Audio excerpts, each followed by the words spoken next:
जय श्री कृष्ण। श्रीमद् भगवद गीता अध्याय 15 श्लोक 3।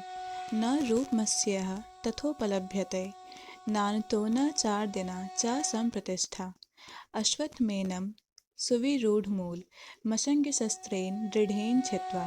श्लोक 4। ततः पदं तत्परिमार्गित्वं यस्मिन् गता न निर्वर्तन्ति भूया तमेव चाद्यं पुरुषं प्रपद्य यतः प्रवृत्ति प्रसृता पुराणी। इस वृक्ष के वास्तविक स्वरूप का अनुभव इस जगत में कहीं नहीं किया जा सकता। कोई भी नहीं समझ सकता कि इसका आदि कहाँ है, अंत कहाँ है या इसका आधार कहाँ है।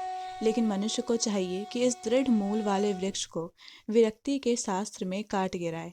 तत्पश्चात उसे ऐसे स्थान की खोज करनी चाहिए जहाँ जाकर लौटना ना पड़े और जहाँ उस भगवान की शरण ग्रहण कर ली।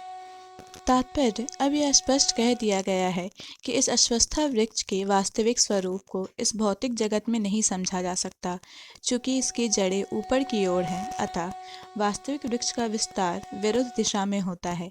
जब वृक्ष के भौतिक विस्तार में कोई फंस जाता है तो उसे न तो यह पता चल पाता है कि यह कितनी दूर तक फैला है और न वह इस वृक्ष के शुभारंभ को ही देख पाता है। फिर भी मनुष्य को कारण की खोज करनी ही होती है। मैं अमुक पिता का पुत्र हूँ, जो अमुक का पुत्र है आदि इस प्रकार अनुसंधान करने से मनुष्य का ब्रह्म प्राप्त होते हैं, जिन्हें गर्भोत्कचाई विष्णु ने उत्पन्न किया। इस प्रकार अंततः भगवान तक पहुँचा जा सकता है, जहाँ सारी गवेषणा का अंत होता है। मनुष्य को इस वृक्ष के उद्गम परमेश्वर की खोज ऐसे व्यक्तियों की संगति द्वारा करनी होती है जिन्हें उस परमेश्वर का ज्ञान प्राप्त हो। इस प्रकार ज्ञान से मनुष्य धीरे धीरे वास्तविकता के इस छद्म प्रतिबिंब से विलग हो जाता है और संबंध विच्छेद होने पर वह वास्तव में मूल वृक्ष में स्थित हो जाता है। इस प्रसंग में आसंग शब्द अत्यंत महत्वपूर्ण है, क्योंकि विषय भोग की आसक्ति तथा भौतिक प्रकृति पर प्रभुता अत्यंत प्रबल होती है।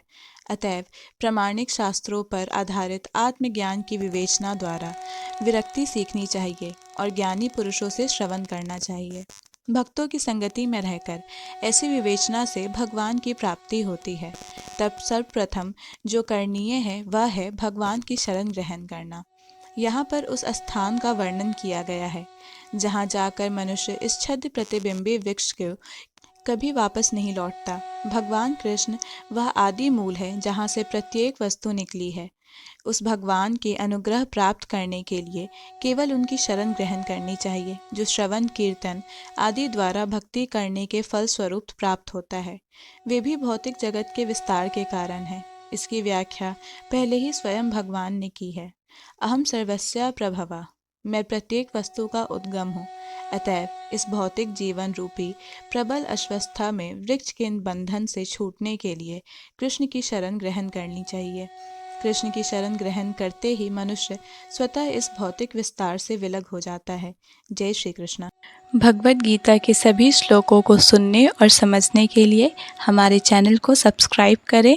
अगर वीडियो पसंद आया हो तो इसे लाइक और शेयर करें।